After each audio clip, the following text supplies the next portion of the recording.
दरभंगा में निर्दोष की हत्या, काम के बदले पैसा मांगने पर डॉक्टर सिद्धार्थ के द्वारा लोहे के रॉड से निरंतर वार कर कर्मी राहुल कुमार झा मिर्जापुर निवासी को मृत्यु के घाट उतार डाला।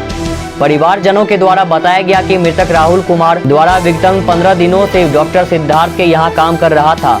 पारिवारिक दायित्वों के चलते जब मृतक ने अपने काम के बदले पैसों की मांग की तो इस पर डॉक्टर सिद्धार्थ के द्वारा लोहे के रॉड से वार कर राहुल कुमार झा की निर्मम हत्या कर डाली।